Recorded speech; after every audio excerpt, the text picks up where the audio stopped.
موضوع دیا گیا ہے علم دین کی اہمیت اور اس کی فضیلت۔ اس سے پہلے کہ میں علم دین کی اہمیت اور اس کی فضیلت آپ کے سامنے بیان کروں، علم کے تعلق سے کچھ بنیادی باتیں جان لینا ہمارے لیے ضروری ہے۔ عربی زبان میں علم کا مطلب ہوتا ہے کسی چیز کو جاننا، کسی چیز کی حقیقت سے واقفیت حاصل کرنا۔ انگریزی زبان میں اس کے لیے نالج کا لفظ استعمال ہوتا ہے، نالج۔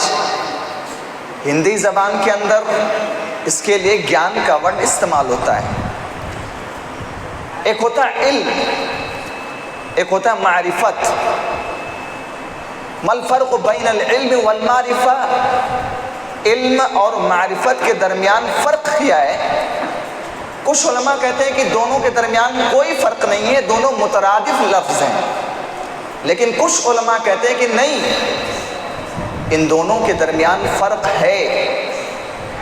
مثال کے طور پر لفظ معرفت جو ہے اس کا تعلق ذات سے ہوتا ہے، المعرفہ تتعلق بالذوات، اس کا تعلق ذات سے ہوتا ہے۔ جیسے میرے سامنے یہ مائک ہے، اب ہم جانتے ہیں کہ یہ مائک ہے، اس کا تعلق ذات سے۔ لیکن جب یہ کہا جائے کہ یہ مائک بہت ہی عمدہ ہے، بہت ہی اچھا ہے، اس کی آواز بہت ہی پیاری ہے، یہ دوسروں تک آواز پہنچانے میں مفید اور معاون ہوتا ہے، اس کے ذریعے آواز لوگوں تک پہنچائی جاتی ہے، تو یہ اس کی کیفیت ہو گئی، یہ اس کی حالت ہو گئی، اور اس کو کہا جاتا ہے علم۔ تو معرفت کا تعلق ہوتا ہے ذات کے ساتھ، اور علم کا تعلق ہوتا ہے کیفیات کے ساتھ، احوال کے ساتھ۔ علم کی اہمیت کیا ہے، اس کی عظمت کیا ہے، اس کا مقام کیا ہے، اس کی فضیلت کیا ہے، اس کا اندازہ آپ اس بات سے لگائیے کہ ہمارے پیارے نبی جناب محمد رسول اللہ صلی اللہ علیہ وسلم پر قرآن حکیم کی جو 5 پہلی آیت کریمہ نازل ہوئی، ان آیات کے اندر اللہ تبارک و تعالیٰ نے علم کا تذکرہ کیا ہے، قلم کا تذکرہ کیا ہے، تعلیم کا تذکرہ کیا ہے، پڑھنے کا تذکرہ کیا ہے۔ یہ علم کا مقام ہے۔ خطبہ مسنونہ کے بعد میں نے آپ حضرات کے سامنے قرآن کریم کے 3 پارے کے سورہ آل عمران کی آیت نمبر 18 پڑھی ہے۔ اس آیت کریمہ کے اندر اللہ تبارک و تعالیٰ نے دنیا کی سب سے بڑی گواہی کا تذکرہ کیا ہے۔ اللہ تبارک و تعالیٰ فرماتا ہے سورہ آل عمران آیت نمبر 18 کے اندر، شہید اللہ انہ لا الہ الا ہو۔ اللہ تبارک و تعالیٰ گواہی دے رہا ہے۔ پہلے اس جملے پر غور کرو کہ گواہی دینے والا کون ہے، گواہی دینے والی کون سی ذات ہے؟ اللہ تبارک و تعالیٰ گواہی دے رہا ہے، کوئی عام ہستی نہیں ہے۔ اللہ گواہی دے رہا ہے، کس چیز کی گواہی دے رہا ہے؟ انہ لا الہ الا ہو، اللہ تبارک و تعالیٰ کے علاوہ کوئی معبود برحق نہیں ہے، اللہ کے علاوہ کوئی عبادت کے لائق نہیں ہے۔ سب سے بڑی گواہی اس کائنات کی اللہ تبارک و تعالیٰ دے رہا ہے، اور اللہ تبارک و تعالیٰ اپنی اس گواہی میں کس کو شریک کر رہا ہے، کس کو شامل کر رہا ہے؟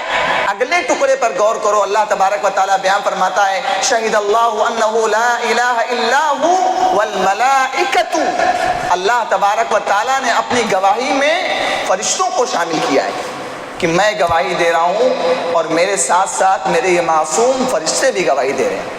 وَأُولُو الْعِلْمِ، اور اللہ تبارک و تعالیٰ نے فرشتوں کے بعد اہل علم کا تذکرہ کیا، علماء کا تذکرہ کیا، علم والوں کا تذکرہ کیا کہ میں گواہی دے رہا ہوں، میرے معصوم فرشتے گواہی دے رہے ہیں، اور ہم دونوں کے ساتھ ساتھ یہ علماء بھی گواہی دے رہے ہیں، یہ اہل علم گواہی دے رہے ہیں، یہ علم والے لوگ گواہی دے رہے ہیں۔ امام قرطبی رحمۃ اللہ علیہ اس آیت کریمہ کی تفسیر کرتے ہوئے کہتے ہیں کہ علم کا مقام اور عالم کا مقام سمجھنے کے لیے قرآن کریم کی آیت کریمہ کافی ہے کہ اللہ تبارک و تعالیٰ نے اپنی گواہی میں، اپنی وحدانیت کی گواہی میں، اپنی ربوبیت کی گواہی میں اگر کسی کو شامل کیا ہے تو فرشتوں کو شامل کیا ہے، اور علماء کو شامل کیا، علم والوں کو شامل کیا۔ میرے بھائیوں، یہ علم کی اہمیت ہے، یہ علم کا مقام ہے۔ آپ قرآن کریم کی تلاوت کیجئے، اس کی تفسیر، اس کی انٹرپریٹیشن، اس کی ترجمہ اور تفسیر کے ساتھ پڑھیے۔ پورے قرآن کے اندر اللہ تبارک و تعالیٰ نے اپنے نبی، اپنے پیغمبر جناب محمد رسول اللہ صلی اللہ علیہ وسلم سے کہیں یہ نہیں کہا کہ اے نبی تو ہم سے عزت مانگو، ہم سے دنیا کا عیش و آرام مانگو، ہم سے دولت مانگو، ہم سے دبدبہ مانگو، ہم سے جاہ و جلال مانگو، ہم سے جاہ و منصب مانگو۔ اللہ تبارک و تعالیٰ نے اپنے نبی کو اور اس طریقے کا حکم نہیں دیا کہ اے نبی آپ مجھ سے اور عزت مانگو، اور دولت مانگو، اور شہرت مانگو، اور نام مانگو۔ اگر اللہ تبارک و تعالیٰ نے اپنے آخری پیغمبر جناب محمد رسول اللہ صلی اللہ علیہ وسلم کو اگر اور مانگنے کا حکم دیا ہے، کسی چیز میں زیادتی کا حکم دیا ہے، تو میرے بھائیو سورہ طٰہٰ کی آیت نمبر 114 اٹھائیے، اللہ تبارک و تعالیٰ بیان فرماتا ہے وَقُلْ رَبِّ زِدْنِي عِلْمًا، اے نبی، اے میرے پیغمبر، اے میرے رسول، اے میرے حبیب، آپ یہ دعا کرو کہ اے اللہ مجھے اور علم عطا فرما۔ یہ علم کا مقام ہے۔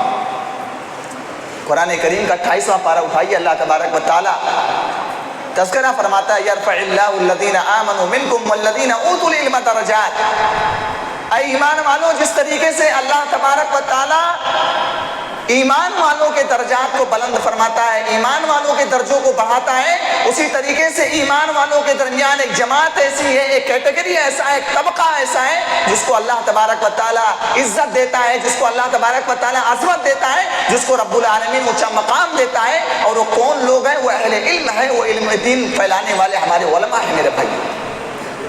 سورہ فاتر کے اندر اللہ تبارک و تعالیٰ بیان فرماتا ہے انما یخشی اللہ من عباد العلماء، اللہ کے بندوں میں حقیقی معنوں میں اللہ تبارک و تعالیٰ سے ڈرنے والے، اللہ تبارک و تعالیٰ کا خوف اپنے اندر پیدا کرنے والے، اللہ تبارک و تعالیٰ کا تقویٰ اپنے اندر پیدا کرنے والے، اس روئے زمین پر اگر حقیقی معنوں میں کوئی ہے تو علماء حق ہیں، وہ علماء ربانی ہیں، وہ قرآن و حدیث کو بیان کرنے والے، وہ قرآن و حدیث کی نشر و اشاعت کرنے والے، وہ قرآن و حدیث کی ترویج کرنے والے ہمارے علماء ہیں میرے بھائی۔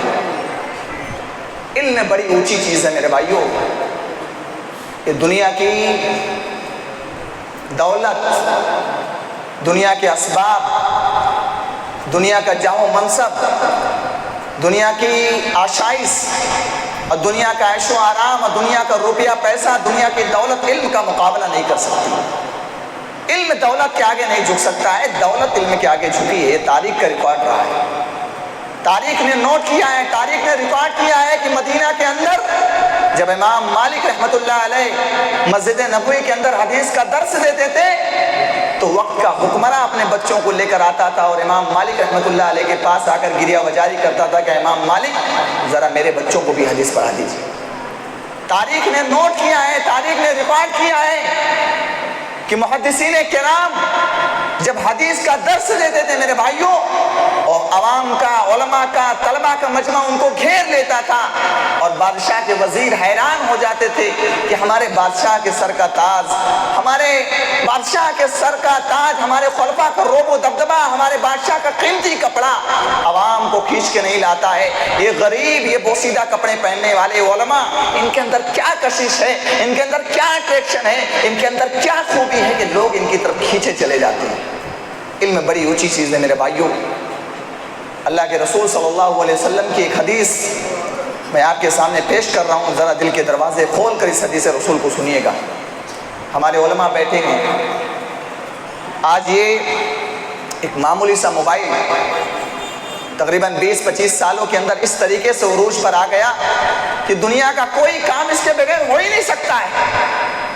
آپ اس موبائل کے اندر حدیث کی جتنی کتابیں ہیں، بخاری، مسلم، ابو داؤد، ترمذی، نسائی، ابن ماجہ، سنن ابی داؤد، دنیا کی تمام جتنی حدیث کی کتابیں ہیں، آپ اس موبائل کے اندر ان تمام کتابوں کو میرے بھائیوں ایک ایپ کے اندر لا کر اکٹھا کر سکتے ہو۔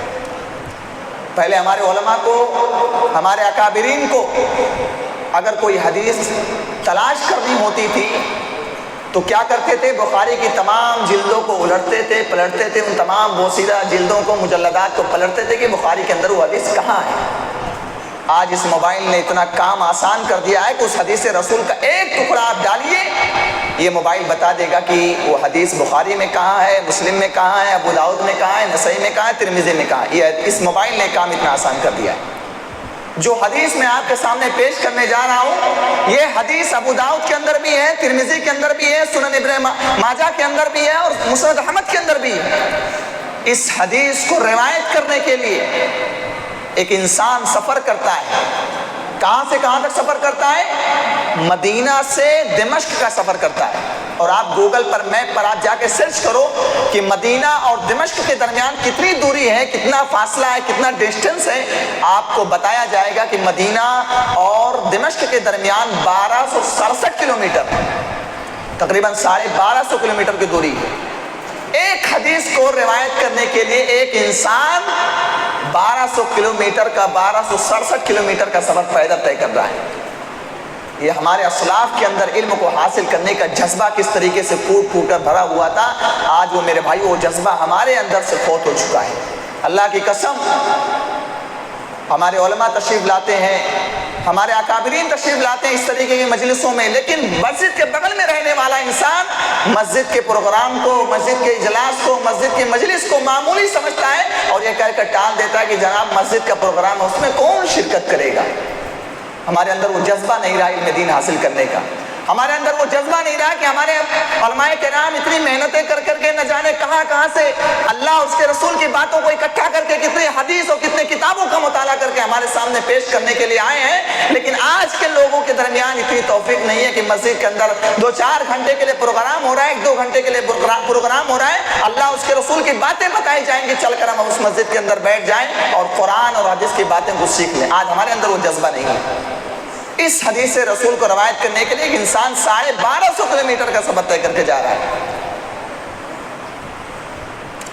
وہ آدمی سفر کرتا ہے، مدینہ پہنچنے کے بعد حضرت ابو درداء انصاری رضی اللہ تعالیٰ عنہ کے مکان پہ جا کے پہنچتا ہے اور ان کے مکان کو پتہ لگاتا ہے کہ ان کا مکان کہاں ہے۔ جب ان کا مکان معلوم ہوتا ہے، جا کر کے ان کے مکان کا دروازہ کھٹکھٹاتا ہے اور کہتا ہے ابو درداء، مجھے معلوم ہوا ہے کہ آپ نے اللہ کے رسول صلی اللہ علیہ وسلم سے ایک حدیث سنی ہے اور میں اس حدیث رسول کو آپ سے روایت کرنے کے لیے آیا ہوں، میں اس حدیث رسول کو آپ میں سیکھنے کے لیے آیا ہوں۔ حضرت ابو درداء انصاری رضی اللہ تعالیٰ عنہ کہتے ہیں کہ تم جھوٹ بول رہے ہو، تم مجھے کاروباری لگ رہے ہو، تم یہاں مدینہ کے اندر کاروبار کرنے آئے ہو، تجارت کرنے آئے ہو، تم یہاں اس مقصد کے ساتھ آئے ہو کہ چلو تجارت کر لوں گا، ساتھ میں کوئی حدیث بھی سیکھ لوں گا۔ کہتے ہیں نہیں اے ابو درداء، میں آپ کے پاس یہ 1267 کلومیٹر کا سفر پیدل طے کر کے میں اسی حدیث کو لینے کے لیے آیا ہوں، کوئی کاروبار نہیں ہے، کوئی بزنس میں کوئی اور مقصد نہیں ہے۔ حضرت ابو درداء انصاری رضی اللہ تعالیٰ عنہ کو جب پتہ چلتا ہے کہ واقعتاً اسی حدیث رسول کو لینے کے لیے آئے ہیں، ان کا مقصد اسی حدیث رسول کو سیکھنا ہے، تو وہیں دروازے پہ کھڑے کھڑے حدیث رسول سب سکھانے لگے۔ یعنی ہمارے اسلاف کے ذہن و دماغ کے اندر، ہمارے سلف کے اسلاف کے یہاں، صحابہ کرام کے یہاں علم کی اتنی اہمیت تھی کہ اگر آپ سیکھنے آئے ہو تو میں سکھانے کے لیے تیار ہوں۔ کہتے ہیں ہاں میرے بھائی، میں نے اللہ کے رسول صلی اللہ علیہ وسلم سے ایک حدیث سنی ہے، اللہ کے رسول صلی اللہ علیہ وسلم کو میں نے فرماتے ہوئے سنا، اللہ کے رسول نے فرمایا من سلک طریقا یلتمس به علما سهل اللہ به طریقا الی الجنہ، جو انسان علم کی تلاش میں اپنے گھر سے نکلتا ہے، اللہ اس کے رسول کی باتوں کو سیکھنے کے لیے نکلتا ہے، قرآن و حدیث کی باتوں کو سننے کے لیے نکلتا ہے، اللہ تبارک و تعالیٰ اس کے لیے جنت کے راستے کو آسان کرتا ہے۔ وفی روایت سلک اللہ به طریقا الی الجنہ، اللہ تبارک و تعالیٰ اس انسان کو جنت کے راستے پہ لگا دیتا ہے۔ جس طریقے سے وہ انسان علم حاصل کرنے کے لیے اپنے قدم کو بڑھاتا رہتا ہے، اس انسان کا قدم جنت کی طرف بڑھ رہا ہے میرے بھائیو۔ وَإِنَّ الْمَلَائِكَةَ لَتَضَعُ أَجْنِحَتَهَا رِضًا لِطَالِبِ الْعِلْمِ، اور جب ایک علم حاصل کرنے والا انسان، علم دین کا متلاشی، قرآن و حدیث کا متلاشی، قرآن حدیث کو حاصل کرنے والا انسان جب اپنے گھر سے نکلتا ہے، اس انسان کے احترام میں، اس کی تعظیم میں، اس کے رسپیکٹ میں، اس کی تعظیم اور اس کے مقام و مرتبے کا لحاظ رکھتے ہوئے اللہ کے فرشتے اپنے پروں کو زمین پر بچھا دیتے ہیں۔ یہ علم کا مقام ہے، یہ علم کی عظمت ہے، یہ علم کی اہمیت ہے میرے بھائیوں، کہ آپ قرآن و حدیث کی باتوں کو سیکھنے کے لیے آئے ہیں، آپ کے راستوں میں فرشتے اپنے پروں کو بچھا دیے ہیں۔ علامہ ابن قیم رحمۃ اللہ علیہ اسی حدیث کی روشنی میں ایک واقعہ نقل کرتے ہیں، کہتے ہیں کہ ایک مرتبہ یہ حدیث رسول ایک گمراہ قسم کے انسان کے سامنے جب یہ پڑھی گئی تو اس نے مذاق اڑایا۔ وہ کہنے لگا کہ اچھا تمہارا یہ عقیدہ ہے کہ ایک طالب علم کے راستے میں، قرآن و حدیث سیکھنے والے کے راستے میں فرشتے اپنوں پروں کو بچھا دیتے؟ کہا ہاں، ہمارا عقیدہ ہے کہ یقیناً اللہ کے نبی کی حدیث ہے تو یقیناً فرشتے اپنے پروں کو بچھا دیتے۔ وہ گمراہ انسان کہتا ہے کہ آج میں اپنے پیروں سے فرشتوں کے پروں کو رود دوں گا۔ اور علامہ ابن قیم جیسا معتبر انسان نقل کرتا ہے کہ وہ آدمی جب اپنے گھر سے جوتا پہن کر نکلا ہے میرے بھائیوں، کسی عالم کے پاس، کسی محدث کے پاس، کسی مفکر کے پاس، کسی عالم دین کے پاس، یہ بتانے کے لیے کہ دیکھو تم یہ کہتے کہ فرشتے اپنے پروں کو بچھائے ہوئے ہیں، میں اپنے پیروں سے ان فرشتوں کے پروں کو رودنے والا ہوں۔ علامہ ابن قیم رحمۃ اللہ علیہ کہتے ہیں کہ اس انسان کے پیروں سے دونوں جوتے غائب ہو گئے۔ فحفیت رجلا، اس کے دونوں پیر ننگے ہو گئے، دونوں پیروں سے جوتے غائب ہو گئے، اور اللہ تبارک و تعالیٰ نے اس کے دونوں پیروں کے اندر ایسا مرض لاحق کر دیا، ایسا عذاب ڈال دیا کہ اس کے دونوں پیر خراب ہو گئے، دونوں پیر سڑ گئے، دونوں پیر شل ہو گئے۔ میرے بھائیوں، حدیث کا مذاق اڑانے والوں کا انجام، علم دین کا مذاق اڑانے والوں کا انجام اس تاریخ میں دیکھا ہے میرے بھائیوں۔ اللہ کے رسول صلی اللہ علیہ وسلم کی حدیث کا مذاق اڑانا گویا کہ محمد رسول اللہ کا مذاق اڑانا ہے۔ رسول کی حدیثوں کا انکار کرنا گویا کہ رسول کا انکار کرنا ہے۔ رسول کی حدیثوں پر ٹپڑی کرنا، انگلیاں اٹھانا گویا محمد رسول اللہ صلی اللہ علیہ وسلم پر انگلی اٹھانا ہے میرے بھائیوں۔ اللہ کے نبی صلی اللہ علیہ وسلم کہتے ہیں وَإِنَّ الْمَلَائِكَةَ لَتَضَعُ أَجْنِحَتَهَا رِضًا لِطَالِبِ الْعِلْمِ، دنیا مانے یا نہ مانے لیکن اللہ کے رسول کا فرمان ہے تو ایک ایمان والے کا تقاضا ہونا چاہیے کہ ہاں یقیناً اللہ کے فرشتے اپنے پروں کو راستے میں بچھا دیتے ہیں۔ اور اتنا ہی نہیں، علم کی اہمیت کیا ہے، علم کا مقام کیا ہے میرے بھائیوں، میری ماں اور بہنوں، اگر آپ تک میری آواز پہنچ رہی ہے تو سنو۔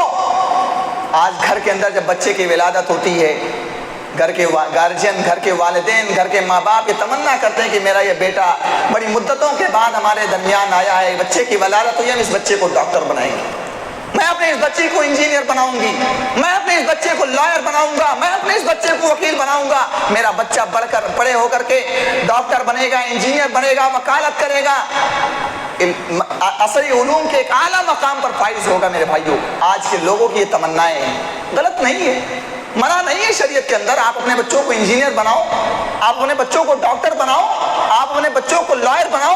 ہماری قوم کو ضرورت ہے میرے بھائیوں اچھے ڈاکٹروں کی، ہماری قوم کو ضرورت ہے اچھے وکیلوں کی، ہماری قوم کو ضرورت ہے اچھے انجینئروں کی، لیکن اللہ کے واسطے کسی علم دین حاصل کرنے والے شخص کو حقیر مت سمجھو۔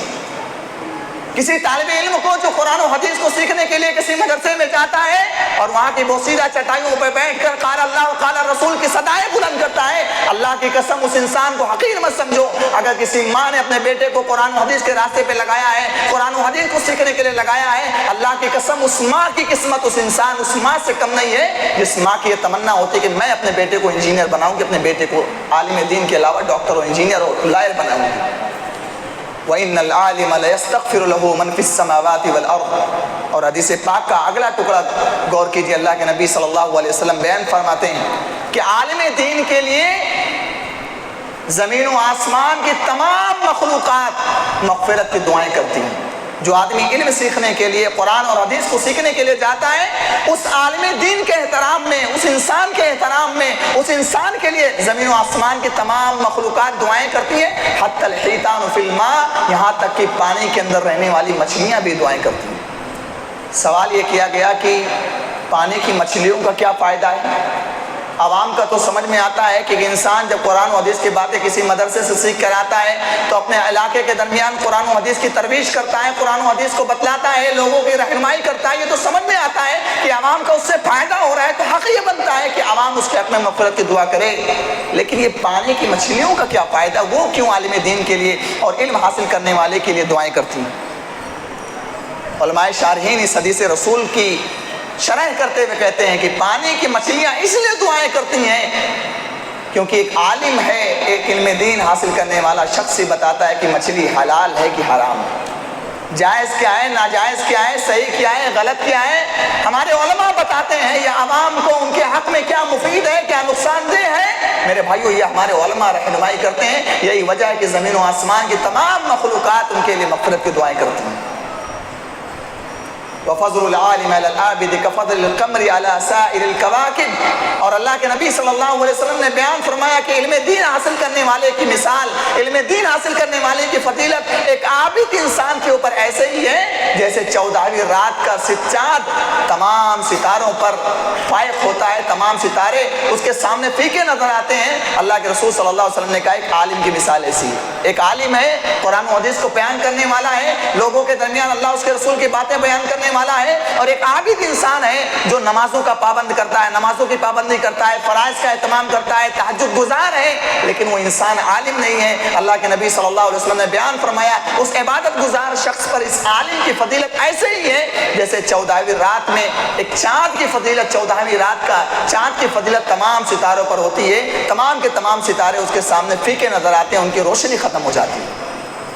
اور حدیث پاک کا آخری ٹکڑا غور کیجئے، اللہ کے نبی صلی اللہ علیہ وسلم نے بیان فرمایا فَمَنْ أَخَذَهُ أَخَذَ بِحَظٍ وَافِرٍ۔ اللہ کے نبی صلی اللہ علیہ وسلم نے بیان فرمایا کہ جس نے اس علم دین کو حاصل کر لیا اس سے بڑا خوش نصیب کوئی نہیں ہے میرے بھائیو۔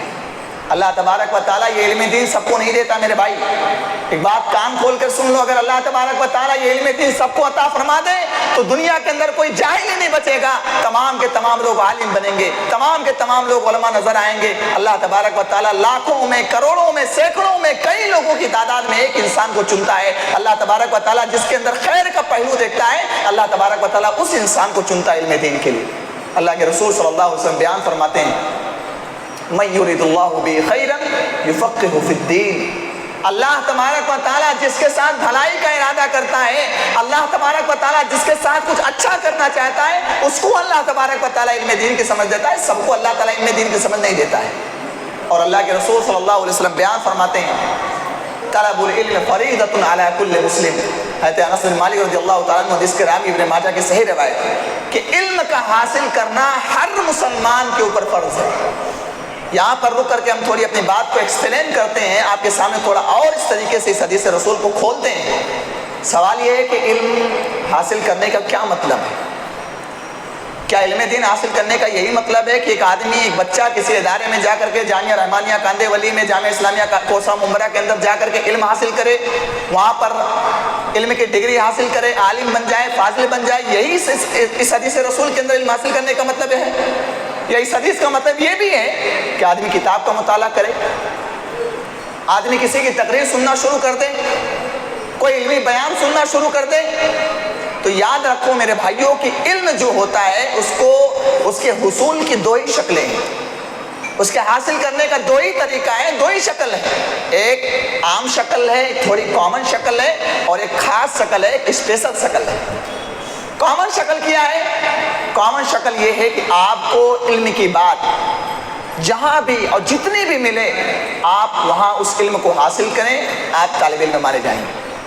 مسجد علی رضی اللہ تعالیٰ عنہ کے اندر آج بعد نماز مغرب پروگرام ہو رہا ہے، آپ اپنی تمام مصروفیات کو چھوڑ کر، اپنے تمام کاروبار کو چھوڑ کر آپ یہاں حاضر ہوئے ہیں، آپ نے اپنا وقت دیا ہے۔ ایسا تو نہیں یہاں پر مٹھائی بٹ رہی ہے، یہاں پہ بریانی بٹ رہی ہے، آپ یہاں اللہ اس کے رسول کی باتوں کو سیکھنے کے لیے آپ طالب علم ہیں میرے بھائیو۔ اور دین کا جو بیسک علم ہے، نماز کیسے پڑھی جائے، روزہ کن چیزوں سے ٹوٹ جاتا ہے، زکوٰۃ کب دینی چاہیے، زکوٰۃ کا طریقہ کیا ہے، حج کا طریقہ کیا ہے، یہ جو دین کا بیسک علم ہے، معاف کیجیے ہمارے علماء کرام کا کام نہیں ہے، آپ سب کا کام ہے، ہم سب کا کام ہے۔ اللہ کے رسول صلی اللہ علیہ وسلم نے بیان فرمایا علم کا حاصل کرنا ہر مسلمان کے اوپر فرض ہے۔ اور علم کا حاصل کرنے کی دوسری شکل، اللہ کے رسول صلی اللہ علیہ وسلم علم حاصل کرنے کی دوسری شکل ہے کہ اس کے لیے اللہ تبارک و تعالیٰ نے کہا کہ علماء کی ایک جماعت ہونی چاہیے جو دین کی باریکیوں کا علم حاصل کرے، دین کی گہرائی کا علم حاصل کرے، جو اس لائق بنے کہ ممبر سنبھالے، جو اس لائق بنے کہ محراب سنبھالے، جو اس لائق بنے کہ جو بتائے کہ حلال کیا ہے، حرام کیا ہے، جائز کیا ہے، ناجائز کیا ہے۔ اس کے لیے اللہ تبارک و تعالیٰ نے کہا کہ علماء کرام کی ایک جماعت ہونی چاہیے۔ اللہ تبارک و تعالیٰ بیان فرماتا ہے فَلَوْلَا نَفَرَ مِن كُلِّ فِرْقَةٍ طَائِفَةٌ مِّنْهُمْ لِيَتَفَقَّهُوا فِي الدِّينِ وَلِيُنذِرُوا قَوْمَهُمْ إِذَا رَجَعُوا إِلَيْهِمْ لَعَلَّهُمْ يَحْذَرُونَ۔ اللہ تبارک و تعالیٰ بیان فرماتا ہے کہ تمہارے درمیان سے ایک گروہ کو، ایک طبقے کو ایسا ہونا چاہیے جو اللہ اس کے رسول کے علم حاصل کرے، رسول اللہ صلی اللہ علیہ وسلم کی حدیثوں کا علم حاصل کرے۔ وَلْيُنذِرُوا قَوْمَهُمْ إِذَا رَجَعُوا إِلَيْهِمْ لَعَلَّهُمْ يَحْذَرُونَ۔ اور جب قرآن اور حدیث کی باتیں سیکھ کر کے آئے تو لوگوں کے درمیان اللہ اس کے رسول کی باتوں کو بتلائے، لوگوں کے درمیان قرآن اور حدیث کی باتوں کی نشر و اشاعت کرے۔ تو یہ ہم حاصل کرنے کی دو شکل ہے۔ تو میرے بھائیوں، علم کی بہت بڑی اہمیت ہے۔ اللہ کے ایک پیغمبر گزرے حضرت داؤد علیہ السلام، اللہ تبارک و تعالیٰ نے ان کو سپر نیچرل پاور عطا فرمائی تھی۔ اللہ تبارک و تعالیٰ نے ان کو بہت ساری نعمتیں عطا فرمائی۔ لوہے کو ان کے لیے نرم کر دیا، لوہے کو ہاتھ میں لیتے تھے، اس کو لوہے کو ادھر ادھر گھما کر کے اس کو جس طریقے سے چاہتے تھے بنا دیتے تھے۔ اللہ تبارک و تعالیٰ نے حضرت داؤد علیہ السلام کو ایسی صلاحیت عطا فرمائی کہ جب وہ اللہ تبارک و تعالیٰ کی تسبیح بیان کرتے تھے، پرندے ان کے قریب آ کر کے، پہاڑ ان کے ساتھ اللہ تبارک و تعالیٰ کی تسبیح بیان کرتے تھے۔ اتنی بڑی صلاحیت، اتنی بڑی نعمت اللہ نے ان کو عطا فرمائی۔ ان کے بیٹے حضرت سلیمان علیہ السلام، ان کو اللہ تبارک و تعالیٰ نے پوری دنیا کی بادشاہت عطا فرما دی۔ جنات ان کے قبضے میں تھے، چرند پرند ان کے قبضے میں تھے، ہوائیں ان کے کنٹرول میں تھی۔ ان کو بھی اللہ تبارک و تعالیٰ نے سپر نیچرل پاور عطا فرمائی۔ چونٹیوں کی آواز سن لیتے تھے۔ دونوں پیغمبر ہیں، دونوں اللہ کے رسول ہیں، دونوں اللہ کے نبی ہیں، دونوں کو اللہ تبارک و تعالیٰ نے بے شمار نعمتیں عطا فرمائی۔ لیکن ان دونوں پیغمبروں کو اللہ تبارک و تعالیٰ نے اگر اپنی کسی نعمت پر احسان جتلایا ہے کہ ہم نے تم دونوں کو، آپ دونوں کو اپنی نعمت دے کر کے ہم نے آپ کو اوپر احسان کیا ہے، تو اللہ تبارک و تعالیٰ بیان فرماتا ہے وَلَقَدْ آتَيْنَا دَاؤُودَ وَسُلَيْمَانَ عِلْمًا، ہم نے داؤد اور سلیمان علیہ السلام ان دونوں کو علم عطا فرمایا۔ اللہ تبارک و تعالیٰ نے دنیا کے ساری طاقت کو، دنیا کے ساری نعمتوں کو رب العالمین نے میزان کے ایک پلڑے پر رکھا، اور اللہ تبارک و تعالیٰ نے علم کو ایک پلڑے پر رکھا اور کہا وَلَقَدْ آتَيْنَا دَاؤُودَ وَسُلَيْمَانَ عِلْمًا، ہم نے داؤد اور سلیمان کو علم عطا فرمایا۔ میرے بھائیو، یہ علم کی اہمیت ہے، علم کا مقام ہے۔ اور یہ علم اگر کسی جانور کے اندر آ جائے تو وہ جانور بھی تمام جانوروں میں ممتاز ہو جاتا ہے۔ ایک کتا ہوتا ہے، کتا ہم لوگ کتنا اس کو ناپاک سمجھتے ہیں۔ گھر کے اندر آ جائے تو جب تک اس گھر کو سرف لے کر اس کو دھلا نہ جائے تب تک ہماری طبیعت گوارا نہیں ہوتی کہ ہم اس گھر کے اندر چل پھر سکیں۔ کتنا خبیث اور کس قدر خباثت و نفاست کا وہ گنجینا ہوتا ہے وہ جانور۔ اللہ کے رسول صلی اللہ علیہ وسلم نے بیان فرمایا کہ اگر وہی کتا تمہارے برتن کے اندر، تمہارے کھانے پینے کی چیزوں کے اندر، تمہارے برتن کے اندر منہ ڈال دے تو اللہ کے رسول نے کیا فرمایا؟ اذا ولغ القلب فی اناء احدکم ان یغسلہ 7 مرات، برتن کے اندر اگر کتا منہ ڈال دیتا ہے تو اللہ کے رسول نے کہا 7 مرتبہ اس کو دھلا جائے۔ اولاہن بالتراب، یہ مسلم کی روایت ہے کہ پہلی مرتبہ اس کو مٹی سے دھلا جائے، اور ترمذی کی روایت میں 2 طریقے کے الفاظ ہیں، اولاہن بالتراب اور اخراہن بالتراب، پہلے مٹی سے دھلا جائے یا بعد میں مٹی سے دھلا۔ سرف وغیرہ سے دھلیں گے تو چل جائے گا، لیکن مٹی سے دھلنا زیادہ بہتر ہے، اس لیے کہ کتے کے لعاب کو مارنے کی صلاحیت مٹی کے اندر زیادہ موجود ہے۔